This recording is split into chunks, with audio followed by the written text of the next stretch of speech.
अम्मी आप खामखा परेशान हो रही हैं, मुझे कुछ नहीं होगा।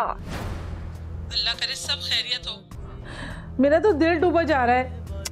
अम्मी आप वकार पे कब ट्रस्ट करना स्टार्ट करेंगी? वो दामाद हैं आपके। और देखिए वकार ने खुद ही कहा है ना कि वो सारे मसले को खुद ही सॉल्व कर लेंगे। आप मुझे उन्हें एक मौका तो देने दीजिए। भाई वो तो ठीक है, मगर मुझे दाल में कुछ काला लग रहा है। अरे वकार को बात कर रही थी, तू घर आ सकता था। तुम्हें पार्क में क्यों बुलाया है? अच्छा सुनो, जो भी हो ना तुम फोन पे सारी सिचुएशन मुझे बताती रहना। अम्मी आप बेकार का वहम कर रही हैं। अच्छा मैं देखिए यहाँ पर पहुँच भी गई हूँ और गाड़ी भी पार्क कर दी है मैंने।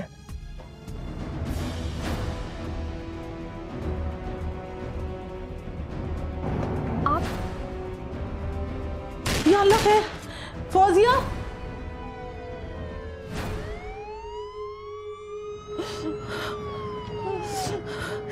अरे ये क्या हो गया?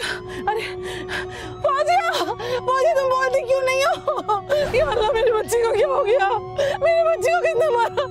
मेरी बच्ची, अल्लाह मेरी बच्ची।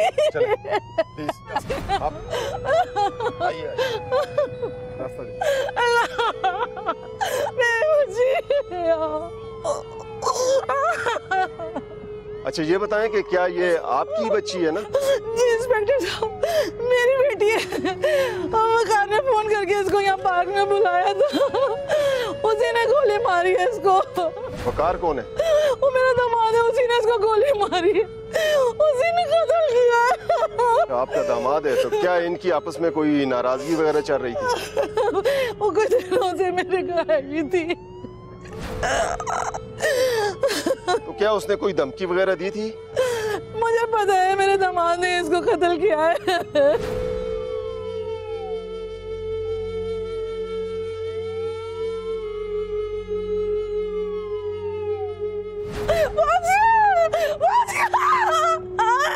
मेरी बच्ची।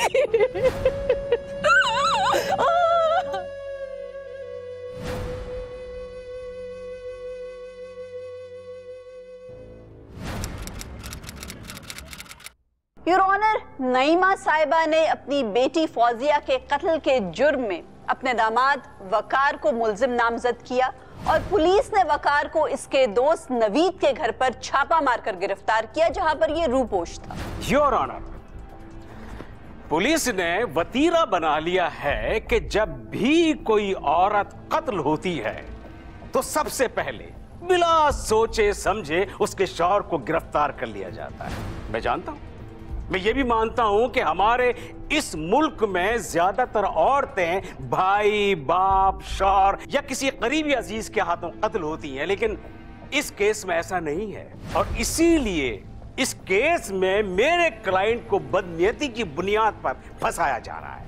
योर ऑनर, मुल्जिम को किसी बदनीयती की बुनियाद पर गिरफ्तार नहीं किया गया, बल्कि उसके खिलाफ ठोस शवाहिद हैं।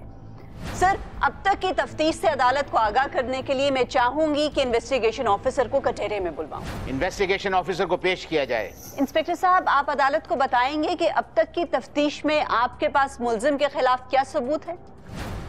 सर, हमने फैमिली फ्रेंड्स और फैमिली से तफ्तीश की है और इस तफ्तीश के दौरान हमें ये पता चला है कि मकतूला ने मुल्जिम से डिमांड रखी थी कि वो अपने वालिदैन से अलहदा हो जाए और अलहदा घर ले ले, और इसी वजह से उनके दरमियान आपस में झगड़े रहते थे।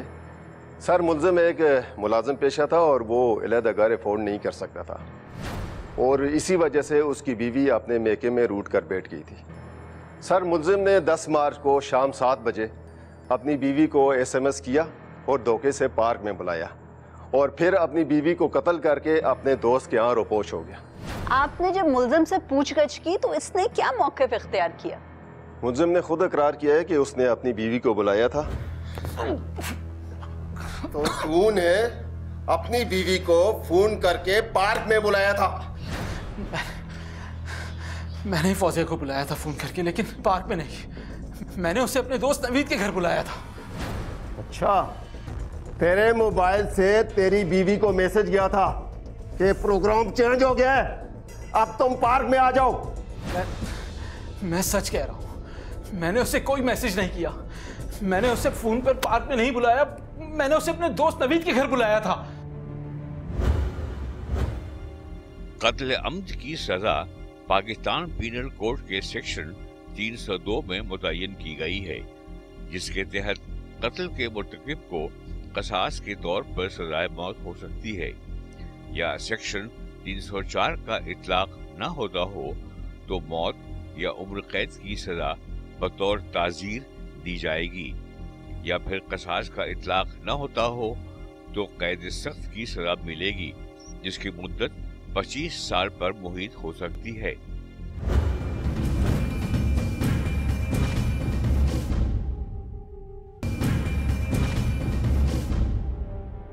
सर, मुल्जिम गुमराह करने की कोशिश कर रहे हैं, इसलिए मेरी अदालत से दरख्वास्त है कि मुल्जिम को पुलिस रिमांड पर दिया जाए ताकि हम इस केस की तफ्तीश मुकम्मल कर सकें। योर ऑनर, मैं इंस्पेक्टर साहब से कुछ सवालात करने की इजाजत चाहता हूँ। इजाजत है जी इंस्पेक्टर साहब, क्या आपके पास इस वारदात का कोई ठोस सबूत है? जाहिर है कि एक पब्लिक मकाम पर कत्ल हुआ है और इस कत्ल को होते हुए किसी ने जरूर देखा होगा। दरअसल रात थी, लोगों ने फायर की आवाज तो सुनी थी और वहां से भागते हुए भी देखा था, लेकिन अंधेरे की वजह से उसको पहचान नहीं सके। और मकतूला की वालदा का भी ये कहना है कि उसकी बेटी को उसके शोहर ने ही कत्ल किया है, क्योंकि उन दोनों की आपस में बनती नहीं थी और अक्सर उन दोनों के दरमियान लड़ाई झगड़ा रहता था। रात थी, अंधेरा था और लोगों ने भागते हुए देखा। कौन? योर ऑनर, अव्वल तो मेरे क्लाइंट ने उस रोज मैसेज नहीं किया था बल्कि फोन किया था, और मेरे क्लाइंट ने अपनी बीवी को पार्क में नहीं अपने दोस्त के घर बुलाया था। इस्तिगासा का तो ये तफ्तीश करनी चाहिए थी कि मिस्टर वकार के फोन से आखिर मकतूला को किसने मैसेज किया था। वकील साहब, इस्तिगासा ने बिल्कुल तफ्तीश की है और आपके क्लाइंट ने जो पुलिस को बयान दिया था, जिसकी कॉपी आपके पास भी है और अदालत में भी जमा करवाई गई है, उसमें मुल्जिम ने कहा था कि उसका फोन सारा वक्त उसके पास ही था। इसलिए ये जाहिर है कि वो मैसेज भी आपके क्लाइंट ने ही किया था। उसी ने अपनी बीवी को पार्क में बुलाया था और वहां जाकर उसे कत्ल करके अपने दोस्त के घर जाके रूपोश हो गया। मिस आमना, अगर मिस्टर वकार को टाइम तब्दील करना होता तो 7:50 पर वो अपने इलाके के मशहूर रेस्टोरेंट बारबेक्यू में अपनी बीवी और अपने दोस्त की फैमिली के लिए डिनर के लिए कोई चिकन टिक्का नहीं बनवाते। जनाबे वाला, उसी रेस्टोरेंट की उसी तारीख की रसीद मैं आपको पेश करने लगा हूं जिसमें टाइम भी दर्ज है। ये लीजिए जनाबे वाला। योर ऑनर, अगर इस रसीद पर यह जाहिर होता है कि 7:50 पर कोई खरीदारी की गई 10 मार्च को उस रेस्टोरेंट से, तो इससे ये तो कहीं जाहिर नहीं होता कि ये खरीदारी वकार साहब ने ही की थी। और चले, अगर आपकी ये बात मान भी ली जाए वकील साहब कि 7:50 पर वकार साहब एक रेस्टोरेंट में थे, तो भी उनके पास इतना वक्त था कि वहां से निकलकर 8:05 पर पार्क में पहुंचकर अपनी बीवी को वो शूट करके कत्ल कर देते। जनाबे वाला, 7:50 पर मेरा क्लाइंट गुलशन इकबाल के रेस्टोरेंट में था और 8:05 पर वो कत्ल नॉर्थ नाजिमाबाद में हुआ। जनाबे वाला, मैं मिस आमना से ये सवाल करने की जसारत चाहूंगा, हमारे शहर के एक्सपो सेंटर में नुमाइश हो रही है, एग्जीबिशन हो रही है, जिससे हमारे ट्रैफिक का माहौल एक बहुत अजीब व गरीब हो जाता है। तो क्या गुलशन इकबाल से नाजिमाबाद तक इस रश आवर में एक शख्स 15 मिनट में पहुंच सकता है? यकीनन नहीं। क्यों मिस आमना, आप जा सकती हैं? नहीं, यकीनन नहीं। इसीलिए मैं ये बात कहूंगा कि इस केस में जबरदस्ती मेरे क्लाइंट को फंसाया जा रहा है। योर ऑनर, जूं-जूं तफ्तीश आगे बढ़ेगी, नए शवाहिद भी सामने आएंगे और ये बात भी साबित हो जाएगी कि क्या 10 मार्च को 15 मिनट में वकार साहब ने वो रास्ता तय किया था या नहीं। फिलहाल मैं मुद्दई नईमा साहिबा को कचहरे में बुलवाने की इजाजत चाहती हूँ। मुद्दई नईमा खान अपना बयान रिकॉर्ड करवा सकती है। नईमा बेगम हाजिर हो।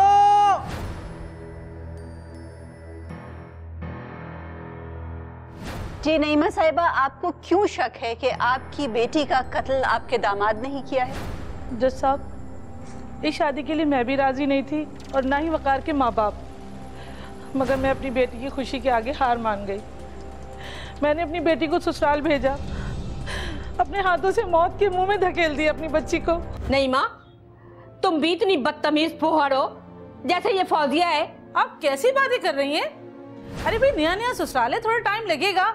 और आपको पता है वो आपकी कितनी इज्जत करती है? ये इज्जत करती है?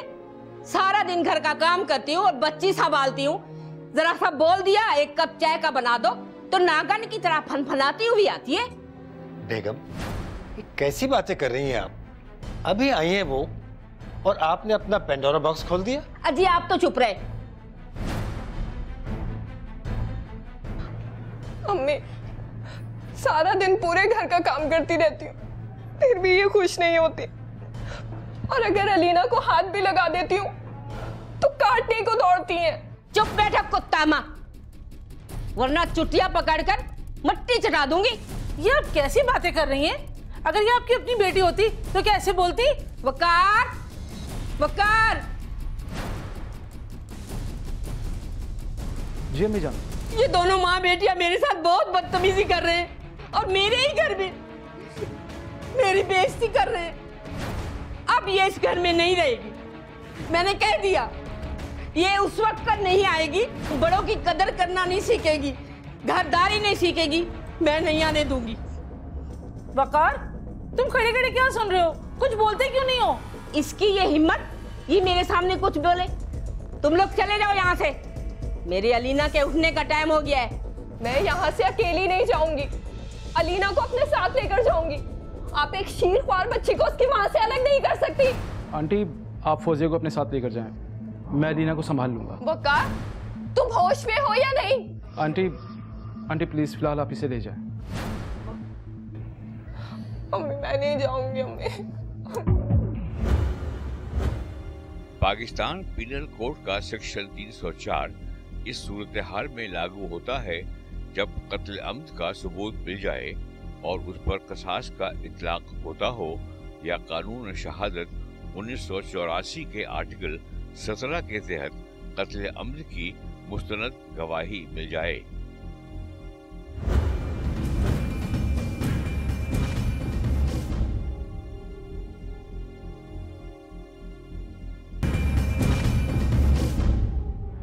उस दिन फौजी के पास वकार का मैसेज भी आया था।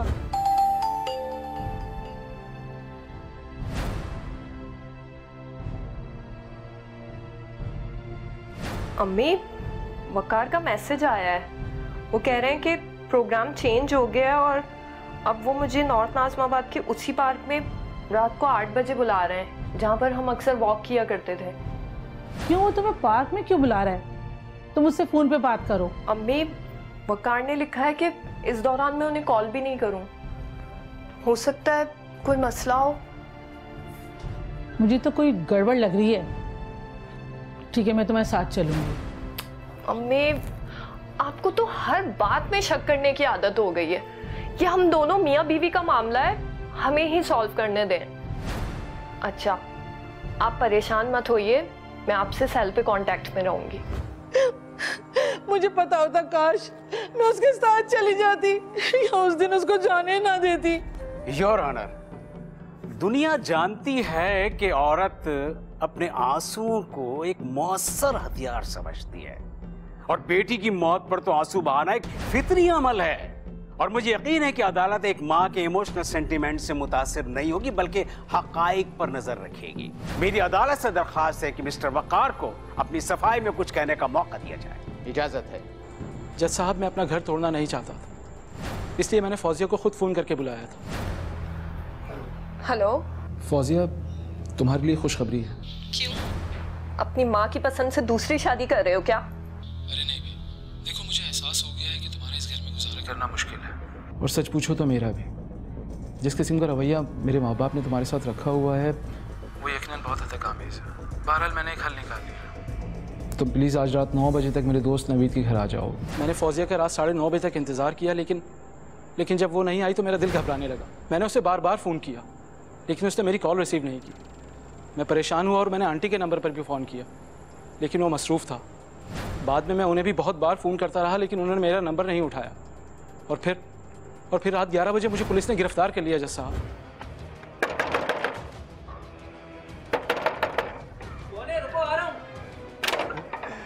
अंकल आप और ये आपके साथ पुलिस? नवीद बेटा, जरा वकार को बुलाओ, हमारे सर पे बड़ी मुसीबत आ गई है। अच्छा, बीवी का कत्ल करके तू यहाँ पर छुपा बैठा है? क्या फौजिया का कत्ल हो गया? फौजिया का कत्ल हो गया? अब्बू ये क्या कह रहे हैं? बेटा मैं मजबूर था बेटा, ये हमारे घर पे भी पुलिस छोड़ के आए। मैं इनको कहता रहा कि वकार दोस्त के साथ डिनर पे गया है, लेकिन उन्होंने एक नहीं सुनी। अरे बड़े मियाँ, आप अपनी हमदर्दी की कहानी ना अदालत में जाकर सुनाना, और तुम्हें तो थाने जाकर पता चलेगा। गिरफ्तार कर लो इसे। जबकि मैं इस सारे मामले में था ही नहीं, और इसकी गवाही मेरा दोस्त नवीद भी दे सकता है। जज साहब, मैं गवाही देता हूँ कि 10 मार्च को 8:15 बजे वकार मेरे घर पे ही मौजूद था और भाभी का बहुत शिद्दत से इंतजार कर रहा था।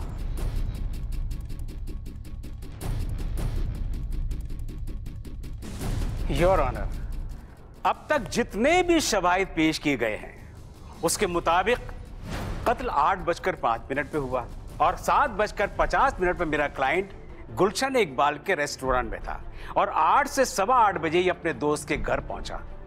इससे साबित होता है कि ये कत्ल वाले दिन उस जगह पर मौजूद नहीं था। मैं आपसे दरख्वास्त करूंगा कि इस मुकदमे से मेरे क्लाइंट का नाम खारिज किया जाए। योर ऑनर, डिफेंस ने अभी तक जो शवाहिद पेश किए हैं और जो गवाह पेश किया है, उससे मुल्जिम की बेगुनाही किसी तौर पर भी साबित नहीं हो सकती। डिफेंस ने 10 मार्च की शाम 7:50 की खरीदारी की जो रसीद पेश की, योर ऑनर, उस रसीद से किसी तौर पर भी ये बात साबित तो नहीं होती कि शाम 7:50 पर मुल्जिम उस रेस्टोरेंट पर था और इसी ने वो खरीदारी की थी। और योर ऑनर, मुल्जिम के दोस्त नवीद के बयान में भी कितनी सच्चाई है, इस बात को भी वकील साहब साबित नहीं कर सकते। योर ऑनर, डिफेंस के इस गवाह के बयान के बाद इस्तग़ासा को इस बात पर भी शक हो रहा है कि गवाह भी अपने साथी और दोस्त के साथ इस जुर्म में मुलव्विस है। लिहाजा मेरी अदालत से दरख्वास्त है कि गवाह नवीद को भी इस तफ्तीश में शामिल किया जाए और मुल्जिम वकार और नवीद को रिमांड पर पुलिस के हवाले किया जाए।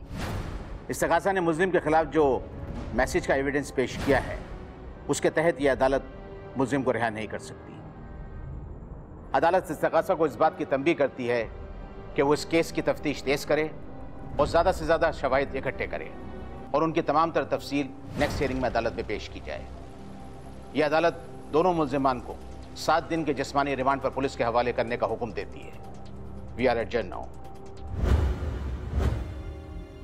एक तहकीक बयान करती है कि गुज़िश्ता साल पाकिस्तान में 1698 औरतें कत्ल कर दी गईं। 2832 औरतों को तशद्दुद का निशाना बनाया गया और 732 औरतों के अगवा की वारदातें हुईं। 1175 औरतों को नामालूम वजूहात की बिना पर कत्ल कर दिया गया, जबकि 520 औरतों की खुदकुशी के वाक़यात हुए।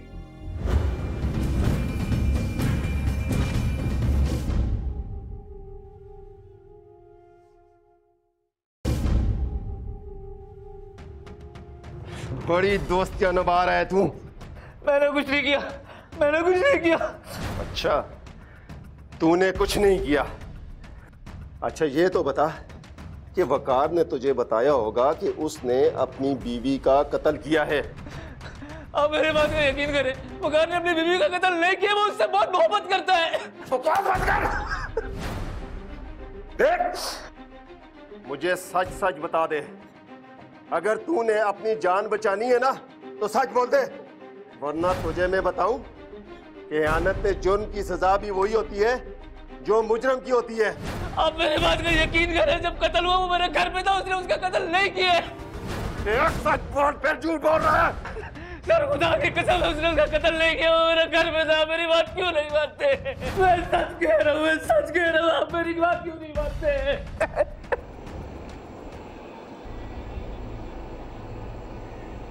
मैडम, हमने वकार के दोस्त को हिरासत में लेकर उससे अच्छी तरह तफ्तीश की है। उसका वही बयान है जो उसने अदालत में दिया था। उसका कहना है कि जिस दिन फौजिया का कत्ल हुआ था उस दिन वकार नवीद के घर में फौजिया का इंतजार कर रहा था। इतने पुरएतमाद लग रहे हैं, दोनों डटे हुए हैं एक ही बयान पर।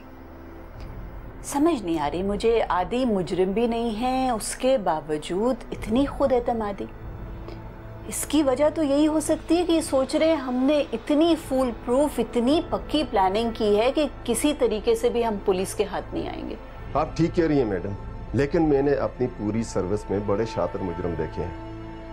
लेकिन मुजरिम जितना भी शातिर हो वो अपने पीछे कोई ना कोई पॉइंट जरूर छोड़ देते हैं। बस हमें एक क्लू की जरूरत है, उसकी बुनियाद पर हम उनको जल्दी गिरफ्तार कर लेंगे इंशाल्लाह। कोई ना कोई तो कमजोर एरिया इन्होंने अपनी प्लानिंग में छोड़ा होगा।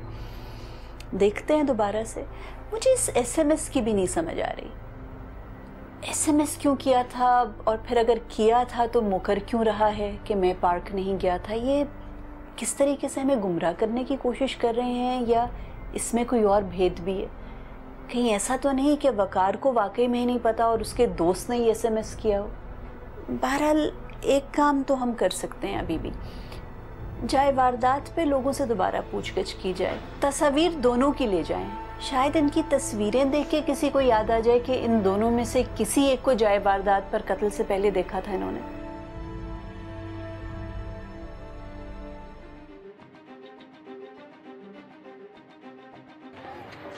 अस्सलाम वालेकुम। वालेकुम सलाम। आपका नाम? जुल्फ़िकार। जुल्फ़िकार साहब, आप इस पार्क में रोज वॉक करने आते हैं? जी। तो फिर तो आपने इन दोनों को भी देखा होगा। आई एम सॉरी, मैंने नहीं देखा कभी भी। Are you sure? जी बिल्कुल, मैंने नहीं देखा इन दोनों। थोड़ा अपने दिमाग पे जोर दें, कभी नज़र से गुजरे। और आई एम सॉरी, मैंने कभी नहीं देखा इनको। मैं जा सकता हूँ? जी थैंक यू।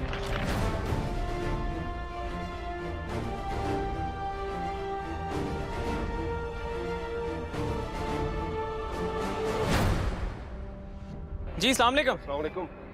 वालेकुम अस्सलाम। क्या नाम है आपका? जुनैद। जुनैद साहब, आप रोज इस पार्क में आते हैं? नहीं, अक्सर कभी आना होता है। तो फिर इस पार्क में आपने इन दो लड़कों को भी देखा होगा। गौर से देखें, कोई जानी पहचानी शक्ल हो।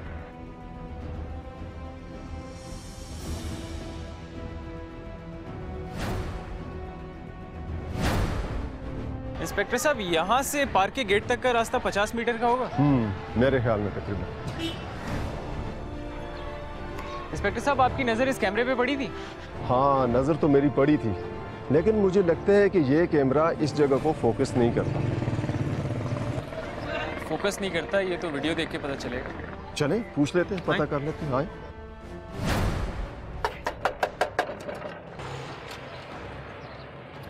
अस्सलाम वालेकुम। सर, आपका नाम?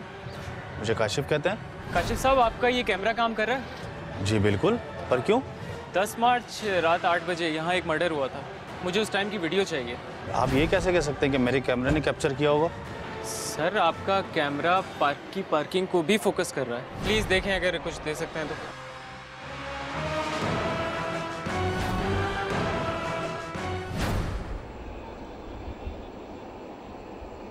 अस्सलाम वालेकुम मैम। वालेकुम सलाम। शहरोज, इतनी देर लगा दी, इतना इम्पोर्टेंट एविडेंस लेने भेजा था मैंने तुम्हें। मैडम, वीडियो एडिट कर रहा था, आप देखेंगी तो आप भी हैरान रह जाएंगी। ये पूरे दिन की फुटेज है या एडिट करके लाए हो? मैंने एडिट करके आधे घंटे की फुटेज निकाली है। इंस्पेक्टर साहब को दी है ये? जी, मैं दूसरी कॉपी अभी देने जा रहा हूँ। उनसे इतना बड़ा क्लू कैसे मिस हो गया? उन्होंने नहीं सीसी कैम देखा था वहाँ घर के बाहर लगा? मैंने उनसे पूछा था, वो ये कह रहे हैं कि वो कैमरा उस जगह को फोकस नहीं कर रहा था, लेकिन अगर वो चले भी जाते तो उनको सबूत ना मिलता, क्योंकि वो फैमिली कराची से बाहर गई हुई थी। What? इसने कत्ल किया है? योर ऑनर, मुल्जिम के खिलाफ मजीद सबूत इकट्ठे करने के लिए इस्तखासा ने अपनी तफ्तीश का दायरा कार वसी किया। सिर्फ डिफेंस ने जो पिछली हेयरिंग पर सबूत फराहम किए थे, जिस रेस्टोरेंट की रसीद प्रोवाइड की गई थी, उसको इस्तखासा ने क्रॉस चेक किया तो उस रेस्टोरेंट के वेटर ने हमें बताया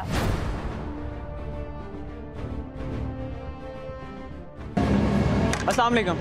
वालेकुम सलाम। ये पर्ची आपके रेस्टोरेंट की है? जी जी, हमारे रेस्टोरेंट की पर्ची है ये। तो फिर तो आप इन साहब को भी जानते होंगे? जी सर, यही साहब थे, थोड़े से नर्वस परेशान से लग रहे थे और जाते टाइम 300 रुपये टिप भी देके गए मुझे ये। रेस्टोरेंट के वेटर के बयान के बाद इस बात के इम्कानात कम हो गए कि मुल्जिम वकार जाए वारदात पर रात 8 बजे मौजूद था। तो फिर सवाल ये उठता था कि 10 मार्च को रात 8:05 पर जाए वारदात पर कौन मौजूद था जिसने फौजिया को कत्ल किया। दूसरा शक मुल्जिम के दोस्त नवीद पर जाता था। नवीद और मुल्जिम वकार से पूछताछ की तो जो पहले दिन दोनों का बयान था वो उस रोज भी उसी बयान पर कायम रहे। दोनों के हतमी बयान के बाद मैंने और मेरी टीम ने ये फैसला किया कि जाए वारदात का एक मर्तबा फिर बगौर जायजा लिया जाए। हमने पार्क में रोजाना आने वाले लोगों से पूछताछ की और इसके अलावा उस पार्क के कुर्बो जवार में रहने वालों से भी पूछताछ की। उस सीसीटीवी कैमरा की फुटेज में 10 मार्च की होने वाली वारदात तफसीलन नजर आ गई और असली कातिल की शनाख्त भी हो गई। पुलिस ने शनाख्त के बाद उस कातिल के घर पर छापा मारा और उसे गिरफ्तार कर लिया। पुलिस की तफ्तीश के दौरान उसने इकबाले जुर्म भी कर लिया और उसने ये भी बता दिया कि उसने अपने घर में आलाए कत्ल कहाँ छुपा कर रखा था। आलाए कत्ल की बैलिस्टिक टेस्ट के बाद मैचिंग भी हो गई। योर ऑनर, मैं असली कातिल को कटहरे में पेश करने की इजाजत चाहती हूँ। इजाजत है।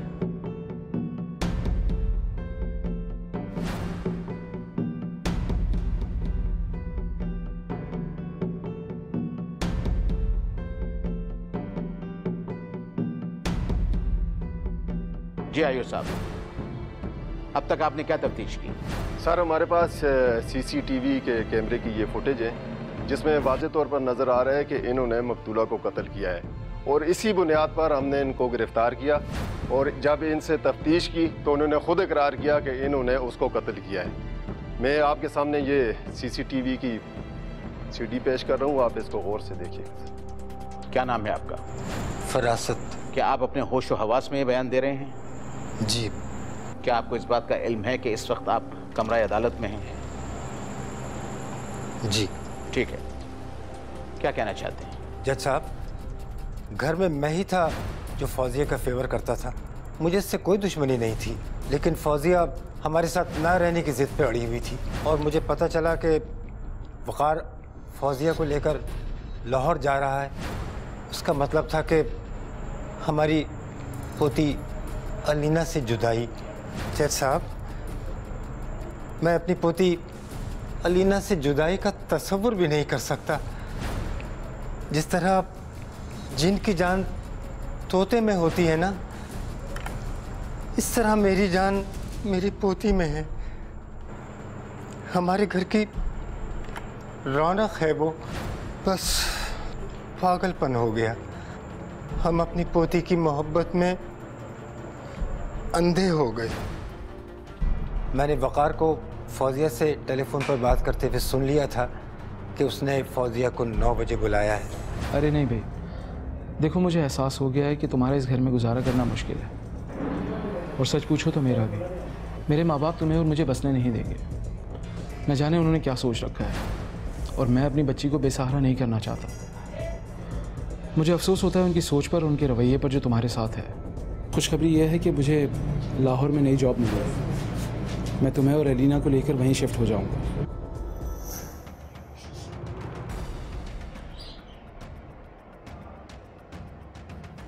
क्या हो गया? क्यों परेशान हो रहे हैं? आपको कुछ पता है वकार क्या कर रहा है? क्या कर रहा है? अभी तो अपने कमरे में था। मैंने अभी उसकी गुफ्तगू सुनी है। वो फौजिया से फोन पर बात कर रहा था। साहबजादे को लाहौर में अच्छी नौकरी मिल गई है और वो अलीना और फौजिया को लेकर लाहौर शिफ्ट होने की सोच रहा है। अच्छा, तो हमें कुछ खबर ही नहीं है। अरे मुझे तो पहले ही शक था वकार फौजिया का गुलाम है। बूढ़े माँ बाप का सहारा जवान औलाद होती है, लेकिन यहाँ तो औलाद इतनी खुदगर्ज हो गई है कि उसे हमारी कुछ परवाह ही नहीं है। इससे तो बेहतर था कि हम बे औलाद ही रहते या वो पैदा होते ही मर गया होता।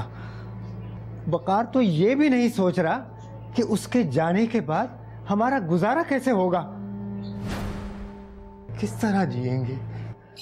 क्या करेंगे हम तो इस पोती के बगैर नहीं रह सकते।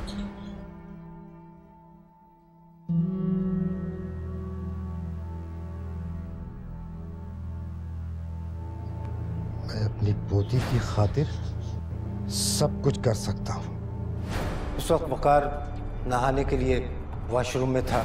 मैं दबे कदमों उसके कमरे में गया।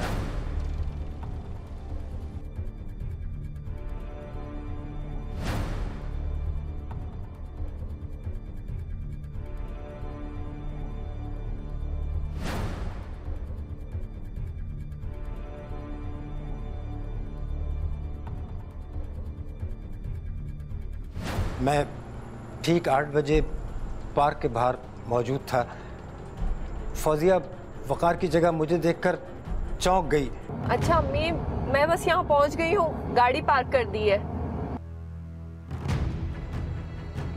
मैंने बगैर उससे बात किए हुए आपके यहाँ कैसे? उस पर फायर किया और भागकर घर आ गया। गवाहों के बयानात, वकला की बहस और मुल्जिम फरासत के एतराफ़ जुर्म के बाद यह अदालत मुल्जिम फरासत को अपनी बहू को कत्ल करने के जुर्म में ज़ेर दिफा 302 ताज़ीरात पाकिस्तान के तहत सजाए मौत का हुक्म सुनाती है, जबकि मुल्जिम वकार और उसके साथी नवेद को इस केस से बाइज्जत बरी किया जाता है।